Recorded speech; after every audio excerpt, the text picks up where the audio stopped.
But that's not where my heart got broken. Couples break up, it's sad but common. What followed for me was anything but common, and that's where my heart was truly broken. Instead of being just a sad and difficult transition as it is in lots of families, it became a nightmare that destroyed my family and nearly destroyed me. While we're living as a family, albeit a non-traditional family, without benefit of legal connection, my 7-year-old Audrie came to me one day crying, telling me her mother was telling her she had no family in Arizona, that my parents were not her real grandma and grandpa. I approached Audrie's mother and asked, why in the world would she say such a thing to our daughter? She had no answer for me.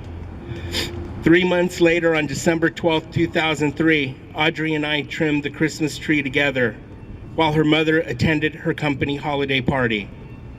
When her mother returned, she was accompanied by her new boyfriend, whom I didn't know existed at this moment. They came to take Audrie.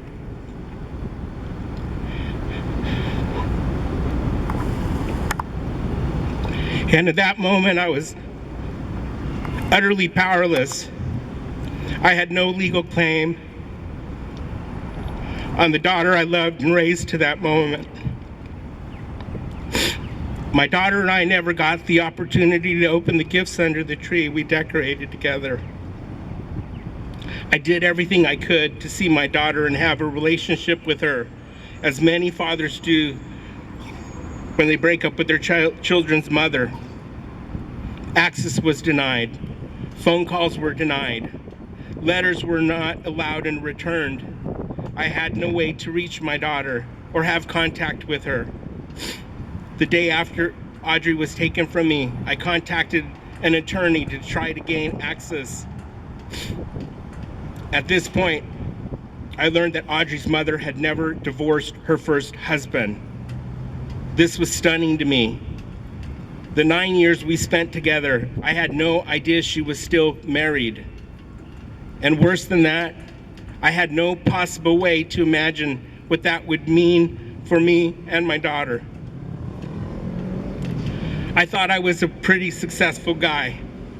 I had a good paying job. I owned my own technical recruiting company in the Silicon Valley. But my resources proved nothing to be compared to the force of the corrupt and chaotic family court legal system. Not only did I spend my time, my energy, and all my spiritual strength trying to keep my connection with my daughter, I also depleted my life savings, spending more than $200,000 in the attempt. This resulted in financial bankruptcy. To go with my emotional bankruptcy following the losing of my child.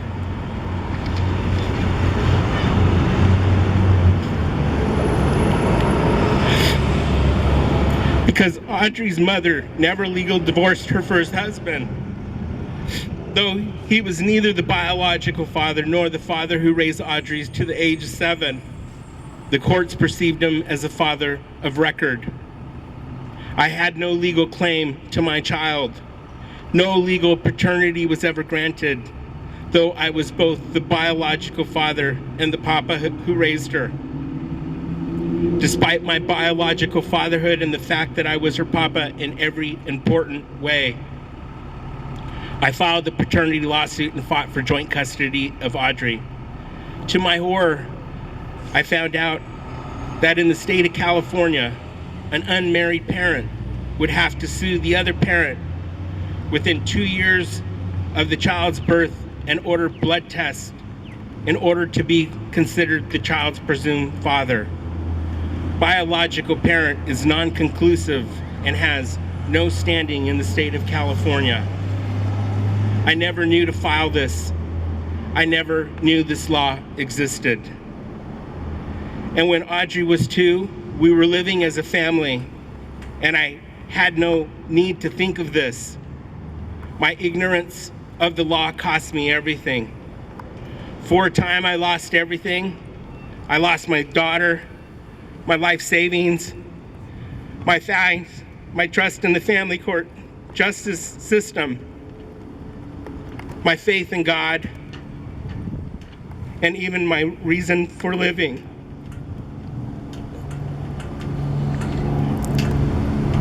Imagine if your child was taken from you after 7 years old, but you were powerless to do anything about it. I had to abide by the California family court laws.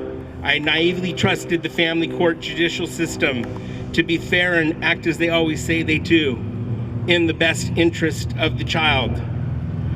My lack of understanding of the laws cost me all my parental rights. As if this wasn't horror enough, the court would eventually award shared custody not to me and Audrie's mother, as would have been in her best interest. Instead, custody was awarded to Audrie's mother and her legal husband. I was worse than invisible. In the eyes of the law, I didn't even exist. I've been erased. I was reduced to be called a sperm donor with no claim on the child I loved. So from the age of 7 until my daughter was 15, I was not allowed contact with her. My daughter was legally kidnapped, taken away from me and her extended family of grandparents, cousins, aunts, and uncles. During this time of forced abstinence from my daughter, I mourned, I grieved. I had nightmares that interfered not just with my sleep, but with my emotional well-being and my ability to function. As a grown man, I suffered from post-traumatic stress disorder from the trauma of losing my child. What made my trauma even worse was knowing that if I was suffering from her separation,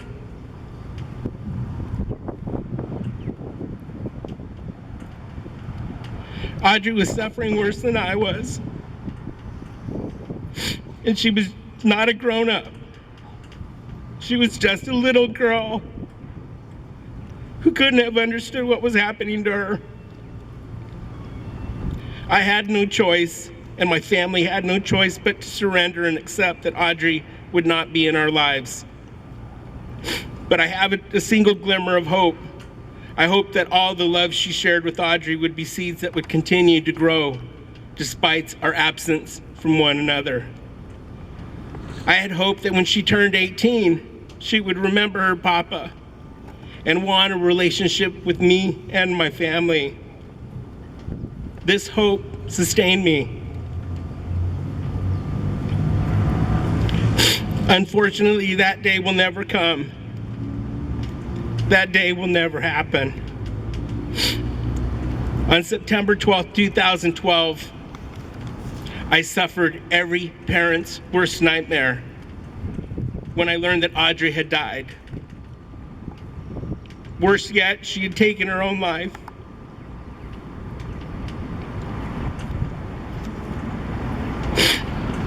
I found out not because a family member had called to tell her father that his daughter had died. Not because a policeman knocked on my door or a loved one bothered to contact me. I found out that my daughter had died by reading it on Facebook. Technically speaking, Audrie died of suicide. She hung herself from a shower nozzle. My beloved baby girl, my Mija, died in a bathroom alone with no one around her. A film, Audrie and Daisy, will premiere next week worldwide via Netflix. I wish this film was a story of who Audrie was. I wish this story told you about my daughter's laughter, and how she loved art and music. I wish this film was a story of how loved Audrie was by her papa and by my entire family and how much we miss her. But it's not. It's a film that focuses on sexual assault and cyberbullying, the reason why Audrie's mother and step family claim Audrie took her own life. Let me be utterly truthful here. Audrie was harmed. She was assaulted by high school boys in her step family's community. Of course, I'm horrified that my child endured this. I won't detail the assault here because that's not why I'm speaking today. As tragic as that assault was, it is my belief that this is not the straw that broke my daughter's spirit and caused her to take her own life. It is my belief that had the same assault taken place when she was surrounded by her father and the family and the community she loved as a child, she would have been strong enough to survive an assault like so many others do. It would have been tragic and wrong and horrifying. It would have required love and time to help her heal. Her family would have been there for her. We would have helped her through it. And I don't want you to miss this point. The alienation Audrie suffered was bad or worse than any physical assault anyone might endure. This is what I believe broke her. I believe family alienation killed Audrie. I only wish my story was utterly unique. If it was, this would be one tragedy, one father's loss, one broken family, one more horrifying teen suicide. But I'm anything but alone in this story. No family, no parent, no child should have to endure this trauma and abuse. Some assaults we can prevent. Those are crimes perpetrated by criminals. We should not have a legalized system of harming families and our innocent children. The twisted legal system says it's in the best interest of families and the best interest of our children. But I'm here to tell you those are hollow words and that they really mean nothing and have no meaning. Families today are constructed in new ways. The original intentions of the family court laws are antiquated. Not every family is made up of a married couple. Not every family remains together. Our courts need to reflect the ever-changing family dynamics in our culture and do in reality what they say they intend to do, act in the best interest of the child. I'm sure there are many judges and attorneys who care about children and their families, but the system is bigger than their hearts are strong. Rather than being motivated by what's the best interest for children and their families, the court system is driven by financial greed. In California alone, the family court system and many of the people who work with it profit from perpetrating the worst possible outcomes for families. Rather than abbreviating the process, they prolong it, generating court fees, legal fees, and filing fees. There's no oversight or checks or balances, and the system is a profit-making machine, garnering our nation's judicial coffers with more than $60 billion a year. Starbucks makes just over $2 billion a year. Our court system is 25 times more profitable than Starbucks. And no one is immune to being victimized by this profit-making system. I had more resources that many poor families might have. For me to appeal the initial decision of the court to deny me joint custody, my attorneys told me that it would require 5 to 7 years in the appeal process and the more than $1 million in legal and court fees. This was a level of resources beyond my reach. Recent headlines talk of Madonna being denied access to her son. Just as my heart was being broken by losing Audrie, Jason Patrick, an unmarried parent, an actor, and celebrity, was denied access to his son Gus after he and Gus's mother broke up. Though they'd been together for 10 years, the system labeled Jason Patrick just as they labeled me, as a sperm donor. The celebrity status and wealth of these parents may have afforded more resources for the fight, but their pain is exactly as mine was. Their grief was untouched by the celebrity and their funds. Family alienation is blind to status, ethnicity, celebrity, and most of the system is blind to the damage it is doing to our families and our innocent children. Our children should not be treated as property. Family love is not a business decision based on profit. The safety of our children is not a business deal to be